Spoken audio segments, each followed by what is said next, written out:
Imagina abrir un libro antiguo y encontrar símbolos capaces de invocar fuerzas invisibles. Palabras que, dicen, pueden abrir puertas a lo desconocido. Ese libro existe, y lleva un nombre tan sagrado como temido. Las clavículas de Salomón. ¿Qué secretos esconde realmente este grimorio atribuido al rey más sabio de la Biblia? Quédate, porque lo que descubrirás hoy podría cambiar tu forma de ver la magia, la religión y el poder. Según la tradición, el rey Salomón no solo construyó templos y reinó con justicia. También fue depositario de un conocimiento secreto, fórmulas, invocaciones y sellos para controlar fuerzas espirituales. Se dice que con ese poder dominaba demonios y espíritus, obligándolos a trabajar para él en la construcción del Templo de Jerusalén. Aunque el texto como lo conocemos aparece en la Edad Media, su leyenda se remonta a tiempos bíblicos, donde el nombre de Salomón ya era sinónimo de sabiduría y misterio. Las clavículas de Salomón es considerado uno de los grimorios más importantes del ocultismo occidental. Dentro de sus páginas encontramos oraciones y exorcismos, símbolos para invocar ángeles o someter demonios, rituales para obtener conocimiento, poder o protección. No es un libro de lectura común. Es un manual de magia ceremonial, que muchos consideraron tan peligroso, que durante siglos circuló en secreto, copiado a mano y escondido de la Inquisición. Para narrar esta obra y facilitar su comprensión de manera clara y ordenada, hemos dividido el libro Las clavículas de Salomón en secciones temáticas principales. Al tratarse de un antiguo manuscrito esotérico, su estructura no sigue capítulos tradicionales, sino que se presenta como un conjunto de enseñanzas y prácticas espirituales. Por ello, esta organización ha sido elaborada especialmente para nuestro canal Voces Literarias, con el propósito de acompañar la lectura y ofrecer una guía narrativa que haga más accesible el mensaje central de la obra.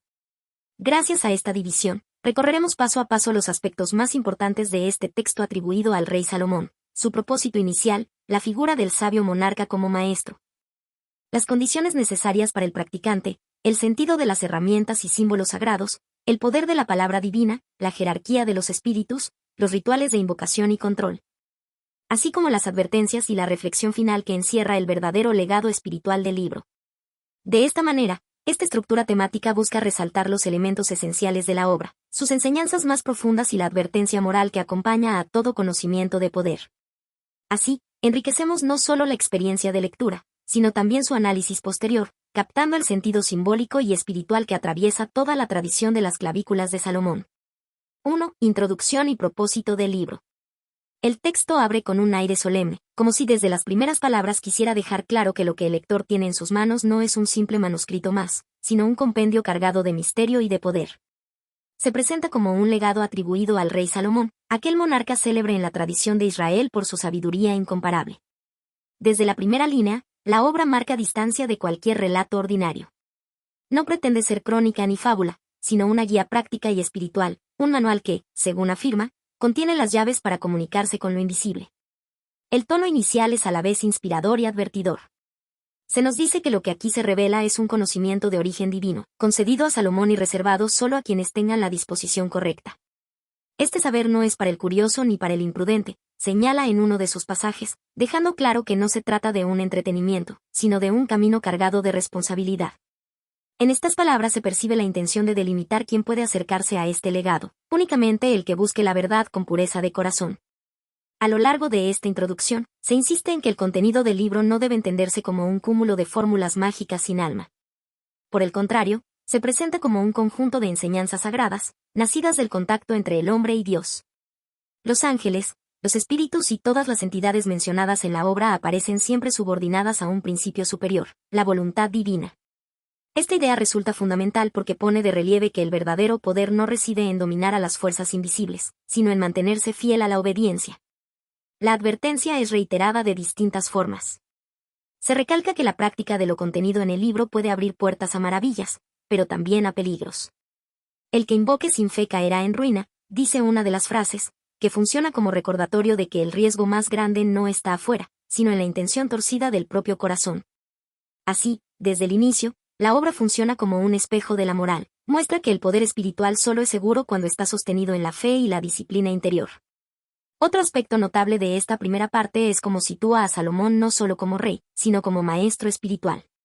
Se menciona que recibió de lo alto un anillo y un conocimiento secreto, y que esa gracia lo habilitó para ordenar incluso a los espíritus. Sin embargo, el libro insiste en que este poder no le fue concedido para engrandecerse, sino para gobernar con justicia y mantener la armonía en su reino. En esa presentación se percibe ya la intención pedagógica de la obra, transmitir que todo saber debe estar al servicio del bien común. En este punto resulta interesante detenerse a reflexionar. Muchas tradiciones antiguas advierten lo mismo, que el poder sin virtud es destructivo. Desde los mitos griegos hasta relatos orientales, siempre aparece la idea de que el hombre que busca dominar sin antes dominarse a sí mismo está condenado a caer. Las clavículas de Salomón se inscriben en esa línea universal. Antes de intentar comunicarse con los invisibles, el practicante debe purificarse y reconocer que él mismo puede ser su mayor enemigo. De manera muy clara, esta sección deja 3 enseñanzas principales. Primero, que el conocimiento aquí contenido es sagrado. Segundo, que solo puede ser usado con pureza de intención. Y tercero, que la preparación espiritual, obediencia, fe y disciplina, es el fundamento sin el cual todo intento está destinado al fracaso. La introducción, en definitiva, funciona como un umbral. No revela aún los detalles de símbolos, nombres o rituales, pero marca con firmeza el camino a seguir. Es como si Salomón, en voz de maestro, extendiera la mano y dijera, solo aquel que venga con humildad podrá cruzar. Y en esa advertencia inicial se encuentra el verdadero propósito de todo el libro, mostrar que el poder espiritual sin sabiduría es vacío, pero que con fe y obediencia puede convertirse en una herramienta de luz. 2. La figura de Salomón como maestro. En esta parte de la obra se nos presenta a Salomón no solo como rey, sino como un maestro cuya grandeza trasciende lo político y lo militar. La narración subraya que su poder provenía de un don divino muy particular, un anillo que Dios le entregó. Ese objeto, descrito como cargado de una energía especial, le confería la facultad de dominar a los espíritus y de comunicarse con ellos de una manera que ningún otro hombre de su tiempo podía lograr. Este detalle es central porque marca la diferencia entre un gobernante común y una figura elegida. El anillo no aparece aquí como un amuleto de simple ornamentación, sino como un símbolo profundo de la alianza entre lo humano y lo divino. Tal como se menciona en el texto, Salomón comprendía que este poder no era un privilegio vano, sino un instrumento que debía usarse con propósito y medida. El relato insiste en que su autoridad espiritual no tenía cabida en la arbitrariedad ni en el capricho. Al contrario, la misión del rey era utilizar ese conocimiento oculto para asegurar el equilibrio del reino, estableciendo justicia entre los hombres y orden en un mundo que, sin guía, fácilmente podía desviarse hacia el caos. Esta dimensión moral es reveladora. Se nos muestra que todo don superior exige responsabilidad. A lo largo de esta sección, la figura de Salomón se transforma en la de un verdadero maestro. Su sabiduría no se limitaba a gobernar, sino que trascendía al campo de lo espiritual y lo ético. Él enseñaba que la unión entre poder y responsabilidad era inquebrantable. Sus discípulos, y en general todos aquellos que buscaban aprender de él, recibían no solo técnicas y fórmulas de dominio de lo oculto, sino también lecciones de rectitud y prudencia. Como se resalta, la sabiduría, el poder espiritual y la responsabilidad moral eran un mismo camino, y quien no entendiera esta relación inevitablemente terminaría por corromperse. Es interesante notar cómo este retrato de Salomón encaja con la tradición más amplia que ha llegado hasta nuestros días, en la que el rey es visto como alguien capaz de dialogar con ángeles y demonios, pero que al mismo tiempo es consciente de los peligros de ejercer ese dominio sin el debido control. De alguna manera, esta enseñanza se conecta con muchos otros relatos donde el conocimiento oculto se presenta como un arma de doble filo, puede elevar al hombre, pero también puede perderlo si lo utiliza con soberbia o sin justicia. En este sentido, la obra convierte a Salomón en una especie de modelo iniciático, un referente para quienes buscan penetrar en los misterios. No se lo expone como un mago en el sentido vulgar de la palabra, sino como alguien que entiende que el verdadero poder espiritual se legitima cuando está en servicio del bien común.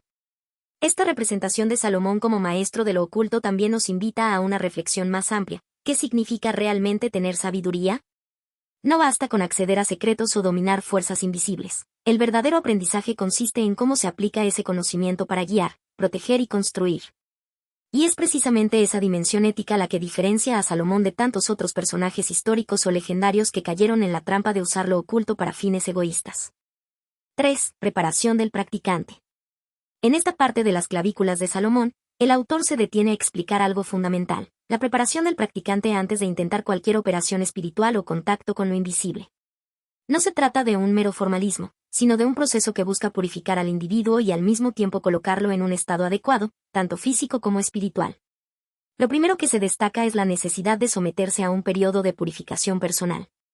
El iniciado debía comenzar con ayunos, que no eran solo abstenerse de comida, sino un acto de dominio propio y de renuncia a los placeres inmediatos. El texto lo deja claro al indicar que el cuerpo ha de someterse para que el espíritu se eleve, mostrando que la privación física tenía un propósito más elevado, liberar la mente de distracciones y centrarla en lo sagrado. A esto se añadían los baños rituales, que simbolizaban una limpieza no solo corporal, sino interior. El agua, como en tantas tradiciones religiosas, era vista como vehículo de renovación y de corte con lo impuro. Finalmente, la oración sincera cerraba este ciclo, porque sin una actitud de humildad frente a lo divino, todo lo demás carecía de sentido. El practicante debía acercarse con reverencia, reconociendo que nada puede lograrse sin la gracia de lo alto. Pero la preparación no se limitaba a la persona. También el lugar tenía que ser cuidadosamente dispuesto. Se hablaba de un espacio limpio, apartado del bullicio del mundo, convertido en un recinto sagrado. Un sitio donde se pudiera sentir que lo visible y lo invisible podían encontrarse sin interferencias. Esta insistencia recuerda a la manera en que en distintas religiones se han creado templos, ermitas o habitaciones especiales dedicadas únicamente a la oración o la meditación. En el fondo, es la búsqueda de un espacio protegido donde la mente pueda abrirse a otra dimensión. El autor insiste en un punto crucial: el verdadero peligro no proviene de los espíritus ni de las fuerzas externas, sino de la propia soberbia y la falta de disciplina del ser humano. Esa advertencia resuena casi como un consejo universal. Quien se acerca a lo desconocido con orgullo o con deseos egoístas termina enfrentando sus propias sombras. En palabras del texto, no son las potencias ocultas las que destruyen al hombre, sino el orgullo que lleva dentro. Este énfasis en la humildad y la disciplina conecta con muchas tradiciones místicas y espirituales. Basta pensar en cómo, en el monacato cristiano, los novicios se sometían a largos periodos de silencio, oración y obediencia antes de poder asumir una vida plena en comunidad. O como en prácticas orientales, como el budismo zen, la preparación mental y corporal es previa y necesaria a cualquier experiencia de iluminación. En este pasaje, entonces, las clavículas de Salomón nos presentan a un practicante que, más allá de fórmulas mágicas o invocaciones, debía ante todo transformarse a sí mismo. Solo así podía esperar un contacto auténtico con lo invisible, porque sin esa disposición, cualquier intento se convertía en un riesgo de autoengaño o incluso de destrucción personal. 4. Herramientas y símbolos sagrados. En esta parte de las clavículas de Salomón, el texto se concentra en los instrumentos y símbolos sagrados que debía emplear quien buscaba entrar en contacto con el mundo invisible. No se trataba de objetos corrientes, sino de herramientas cargadas de un sentido espiritual profundo, que marcaban la diferencia entre un acto profano y un rito verdaderamente consagrado. El primero que aparece descrito es el anillo de Salomón, esa pieza legendaria que el rey habría recibido como don divino. Se dice que en él estaba inscrito un sello especial, y que gracias a ese signo el monarca podía ejercer autoridad sobre los espíritus. El relato subraya que el anillo llevaba grabado el sello que reconocían las fuerzas invisibles, una marca que actuaba como pasaporte para atravesar la frontera entre lo humano y lo sobrenatural. Este detalle es fascinante porque transforma un objeto aparentemente simple en un puente simbólico entre dos mundos. Junto a ese anillo aparecen las espadas consagradas. No eran armas destinadas a la guerra común, sino instrumentos de defensa espiritual. Se las describía como espadas purificadas por la oración y el rito, y su presencia en las ceremonias representaba tanto protección como autoridad. Al blandirlas, el invocador mostraba que no actuaba en nombre propio, sino bajo una fuerza mayor que lo respaldaba. Aquí la metáfora es clara: la espada no solo corta, también separa el bien del mal, lo puro de lo impuro. Otro elemento indispensable eran las vestiduras blancas. El blanco no era un capricho estético, sino un símbolo de pureza y limpieza interior. Al ponerse esas ropas, el practicante dejaba atrás su identidad cotidiana para asumir la condición de servidor de lo sagrado. Era como colocarse una nueva piel que lo distinguía de lo profano. Resulta interesante observar que esta idea se repite en muchísimas tradiciones, desde los hábitos de los monjes hasta las túnicas de los sacerdotes. Siempre el vestido blanco ha sido un recordatorio de que lo espiritual exige una transformación visible. No menos importantes eran los pergaminos y sellos grabados con signos especiales. Estos, lejos de ser meros adornos, cumplían una función decisiva, servían como lenguaje escrito que los espíritus podían reconocer. El texto lo afirma sin rodeos: los sellos marcaban la autoridad del invocador. Es decir, sin esos símbolos no había legitimidad posible. Los signos actuaban como credenciales, una especie de contrato que aseguraba que la invocación no era fruto de la curiosidad, sino un acto revestido de solemnidad. Al detenernos en todo este arsenal sagrado, comprendemos que cada pieza tenía un valor más allá de su utilidad práctica. El anillo, la espada, la túnica, los pergaminos, todos eran recordatorios de que el verdadero poder no residía en el objeto en sí, sino en el vínculo espiritual que representaba. El autor lo resume con una frase que resuena a modo de advertencia: el poder de los símbolos no está en la materia, sino en la fe con que se utilizan. Y es aquí donde aparece la reflexión más importante de esta sección: sin fe, sin convicción y sin humildad, todos estos objetos se vuelven simples adornos vacíos. Lo que diferencia a quien entra en el misterio de lo oculto de quien solo juega con símbolos es la disposición interior. El practicante debía comprender que esos instrumentos eran llaves, pero que la verdadera puerta estaba en su propio espíritu. 5. Los nombres divinos y el poder de la palabra. La obra se concentra en uno de los aspectos más delicados y sagrados de la tradición: el uso del nombre de Dios. No se trata simplemente de un recurso litúrgico o un detalle ornamental de los rituales, sino del núcleo mismo de la práctica mágica y espiritual. Desde las primeras líneas, se subraya que pronunciar estos nombres de manera correcta equivale a abrir puertas espirituales, lo que sugiere que no estamos frente a sonidos vacíos, sino ante claves que conectan al invocador con realidades invisibles. El autor explica que cada uno de estos nombres no es arbitrario. Al contrario, condensan facetas específicas de la divinidad: unos revelan la justicia, otros la misericordia, algunos la protección y otros la sabiduría. Cada nombre representa un aspecto del poder divino, se recalca, dejando en claro que la pronunciación adecuada no solo invoca una presencia, sino que canaliza un atributo particular de Dios hacia la situación concreta en la que se lo utiliza. Esta idea, profundamente enraizada en la tradición mística, nos recuerda que en el pensamiento antiguo la palabra no era solo vehículo de comunicación, sino un acto creador en sí mismo. Dentro de esta sección también se describen fórmulas y oraciones. Estas no son simples rezos devocionales, sino verdaderos escudos espirituales, destinados a proteger al practicante frente a entidades rebeldes o fuerzas hostiles. En otras palabras, la palabra sagrada actúa como una muralla invisible, una defensa contra aquello que pudiera intentar alterar el orden espiritual o desafiar la autoridad invocada. Aquí conviene detenerse un instante para reflexionar. La idea de que la palabra crea y destruye no es exclusiva de la magia salomónica.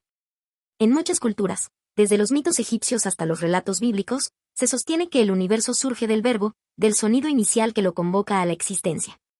Así, cuando el texto afirma que la palabra tiene fuerza creadora y destructora, nos remite a una visión universal. Hablar no es un acto neutro, sino un ejercicio de poder que puede sanar o herir, edificar o arrasar.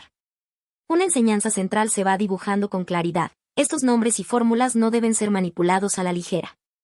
De hecho, se insiste en que deben pronunciarse con profunda reverencia y cuidado, pues cada sonido lleva consigo una energía capaz de alterar el equilibrio entre lo humano y lo divino. Usarlo sin preparación o con intención torcida sería no solo un error, sino un riesgo espiritual. En este punto, resulta interesante comparar con la representación audiovisual de estas tradiciones, como suele verse en películas o series de corte esotérico. Allí, con frecuencia se presenta la invocación de nombres sagrados como un acto dramático y ruidoso, acompañado de efectos visuales espectaculares. Sin embargo, en el texto original se aprecia una visión más sobria y profunda. El verdadero poder no radica en el espectáculo, sino en la pronunciación íntima, precisa y reverente de la palabra. En ese contraste se percibe cómo lo literario conserva un peso místico que a veces se diluye en lo visual. Así, esta sección nos deja una enseñanza poderosa. El conocimiento de los nombres divinos no es un privilegio vacío, sino una responsabilidad. El invocador no solo repite fórmulas, se convierte en portavoz de la voz creadora, y por eso debe asumir esa tarea con humildad y conciencia de las consecuencias. 6. Los espíritus y su jerarquía. El relato nos lleva a un terreno que combina misterio y orden, casi como si se nos abriera un mapa del mundo invisible. Aquí, el autor nos presenta la idea de que existen distintos tipos de espíritus, cada uno con una naturaleza propia y una misión particular. Algunos son descritos como luminosos, cercanos a la pureza y la claridad, portadores de mensajes o guardianes de la creación. Otros, en cambio, son oscuros, inclinados a la rebeldía y al desorden, moviéndose en zonas donde la voluntad humana puede ser fácilmente atrapada por la tentación o el engaño.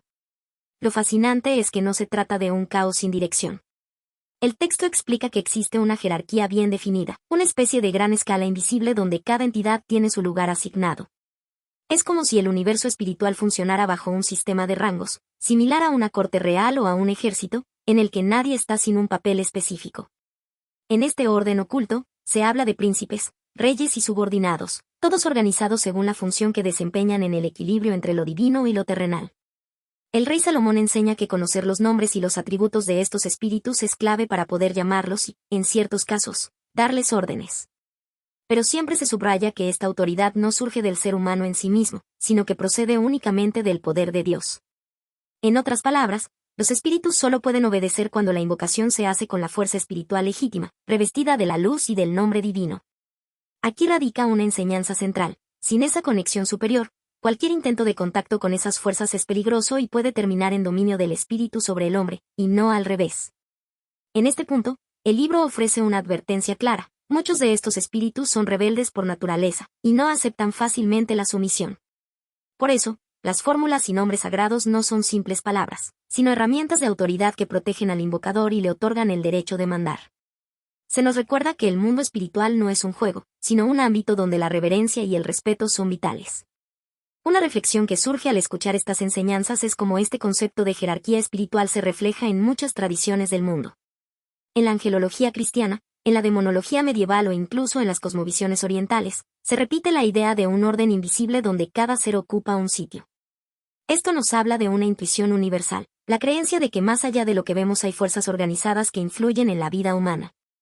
Así, esta sección no solo describe un inventario de entidades, sino que plantea un principio fundamental: conocer, respetar y saber invocar con autoridad divina. De lo contrario, el hombre no gobierna, sino que se convierte en gobernado. Un recordatorio poderoso de que el conocimiento espiritual no es para la vanidad o el capricho, sino para ejercerlo con humildad y bajo la luz de Dios. 7. Los rituales de invocación y control. En esta séptima parte de las clavículas de Salomón, el relato se sumerge en uno de los aspectos más prácticos y delicados de toda la obra: los rituales de invocación y control. Hasta este punto se había hablado de símbolos, jerarquías y nombres sagrados, pero aquí el texto revela, con minuciosidad, los pasos que debía seguir aquel que buscara convocar a un espíritu y obligarlo a obedecer. El procedimiento comienza con un gesto que parece sencillo, pero que en realidad encierra una carga simbólica profunda: el trazado del círculo protector en el suelo. No se trataba de un adorno ni de un simple marco geométrico, sino de la representación de un límite sagrado. El texto lo describe como un espacio donde el mal no puede penetrar, y en ese detalle se entiende que el círculo no solo servía para aislar físicamente al practicante, sino también para recordarle que estaba protegido por un orden superior. Al trazarlo, se establecía una frontera entre el caos del mundo invisible y el refugio de la invocación.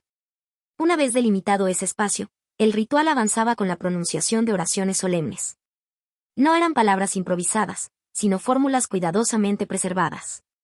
Al rezar, el practicante no buscaba agradar a los espíritus, sino invocar la autoridad de Dios que lo respaldaba. Junto a las oraciones, se desplegaban los sellos y símbolos previamente consagrados. Estos actuaban como credenciales, obligando a las entidades a presentarse. En palabras del propio texto, los sellos mostrados ante los espíritus son como cadenas invisibles que fuerzan su obediencia. Aquí aparece un matiz interesante: el objetivo de estas invocaciones nunca fue rendir culto a los espíritus, sino dominarlos. El libro es claro al respecto: no se trata de adorarlos, sino de que cumplan tareas específicas. Dichas tareas podían variar: revelar secretos ocultos, brindar protección contra enemigos, sanar enfermedades o colaborar en proyectos importantes para la comunidad. En todos los casos, el espíritu se convertía en un instrumento, no en un objeto de veneración.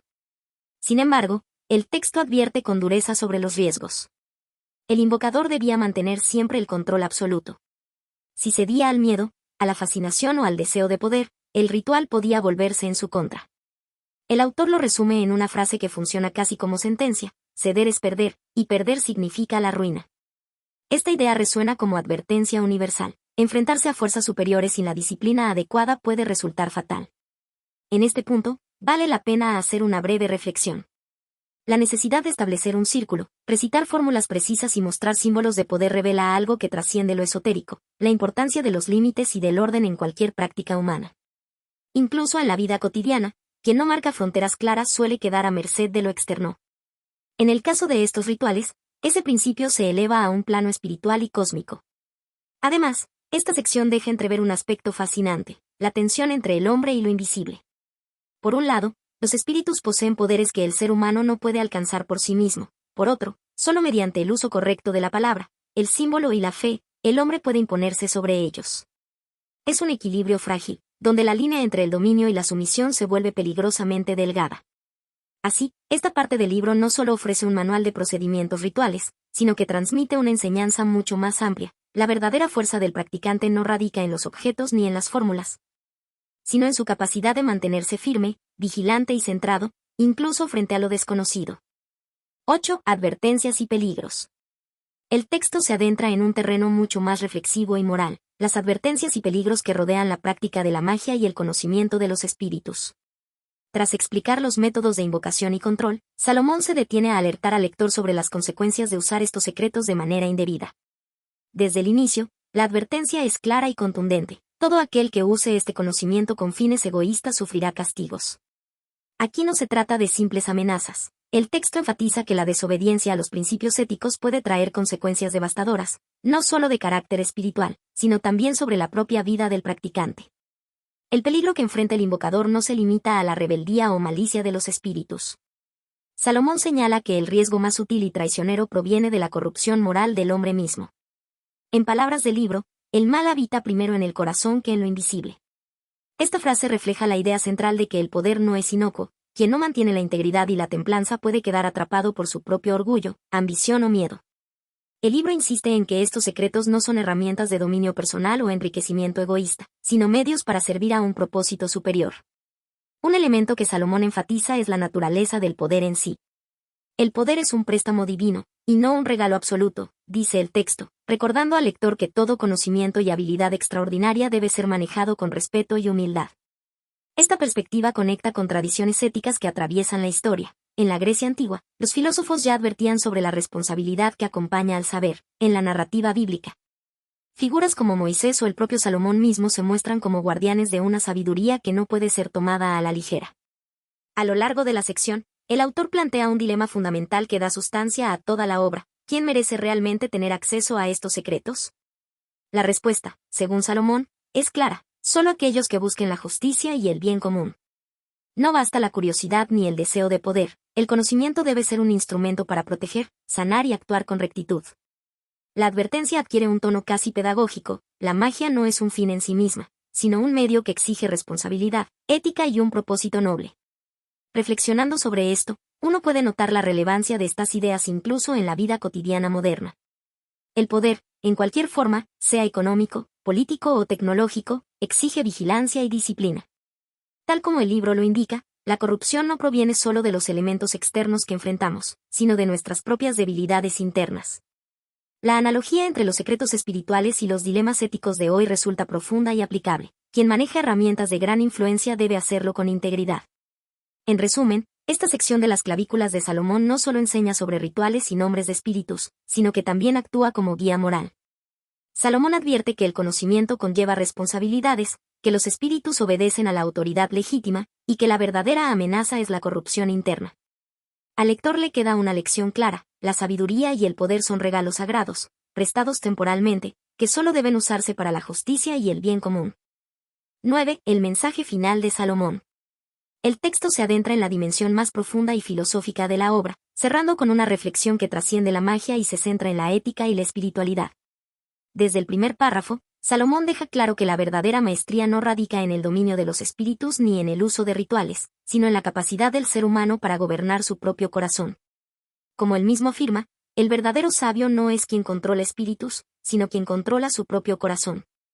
Esta frase funciona como eje de todo el mensaje final, recordándonos que la magia, los nombres y los sellos son herramientas secundarias frente al cultivo interno de la virtud y la templanza. Salomón prosigue señalando que el poder supremo, el más valioso de todos, no reside en la fuerza o el conocimiento arcano, sino en la obediencia a Dios y en la práctica constante de la virtud.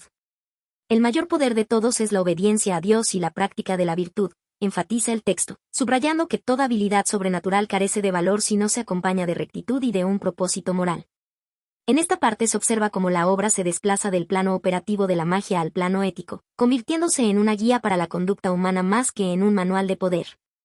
El libro reitera que las herramientas, los sellos y los rituales no son fines en sí mismos. Salomón aclara que todos estos elementos son meros medios para un objetivo mayor: alcanzar sabiduría, equilibrio interior y paz del espíritu. Las herramientas, los sellos y los rituales son solo un medio, el fin último es alcanzar la sabiduría y la paz interior, escribe. Subrayando que cualquier persona que pierda de vista este principio se expone a la corrupción moral y al error. Esta idea conecta con otras tradiciones literarias y espirituales, como los textos sapienciales del Antiguo Egipto o los Evangelios de la Biblia, donde el conocimiento y la fuerza están subordinados a la ética y al amor al prójimo. El cierre de la obra deja al lector con un mensaje profundo. El legado de Salomón no es solo mágico ni misterioso, sino esencialmente moral y espiritual. El autor combina de manera elegante la instrucción práctica con la reflexión ética, dejando claro que la magia verdadera es aquella que se alinea con la justicia, la rectitud y la armonía interna. Esta sección final también nos invita a pensar en la magia como metáfora de la vida misma. Las habilidades, los recursos y los conocimientos que poseemos solo tienen valor cuando son empleados para el bien, para la construcción de la propia integridad y para la ayuda a los demás. En este sentido, la lectura de Salomón se vuelve una experiencia educativa y reflexiva. Más que revelar secretos sobrenaturales, enseña sobre la responsabilidad, la humildad y la importancia de la autodisciplina. El mensaje es contundente y universal. El poder más grande que puede alcanzar un ser humano es el dominio de sí mismo, la práctica constante del bien y la búsqueda de la sabiduría que conduce a la paz interior.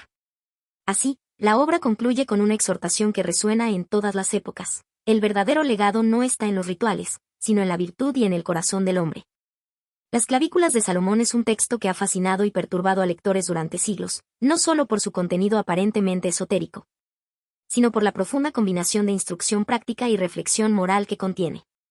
A nivel general, el libro puede ser entendido como un puente entre la tradición mística judía, la magia ceremonial europea y los tratados sapienciales antiguos, que buscaban no solo instruir en rituales, sino también en ética y autocontrol. En su núcleo, la obra plantea una tensión constante entre poder y responsabilidad, un tema que ha sido explorado a lo largo de la historia en textos filosóficos y literarios. Desde los diálogos de Platón sobre la virtud y el poder hasta la Divina Comedia de Dante, donde el conocimiento y la habilidad están subordinados a la moral y al destino del alma.